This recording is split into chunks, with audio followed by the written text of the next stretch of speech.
জীবনে মানসিকভাবে শক্ত হওয়াটা দরকার। আপনার ভেতরটা যতই নরম হোক না কেন, বাইরে বোঝাতে হবে আপনি একজন শক্ত মানুষ।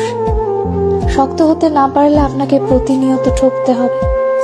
নিজের ভেতর আত্মসম্মান বোধ, ইগো কিংবা মূল্যবোধ থাকা উচিত। খেয়াল করলে দেখবেন যারা ঠকে যায় তারা বরাবরই নরম মনের মানুষ। শক্ত মনের কাউকে মানুষ ঠকাতে পারে না। সবকিছু রিভেঞ্জ অফ নেচার অর্থাৎ প্রকৃতির প্রতিশোধের উপর ছেড়ে দিতে নেই। কিছু বিষয়ে আপনার নিজেরও প্রতিশোধ নেওয়ার দরকার আছে।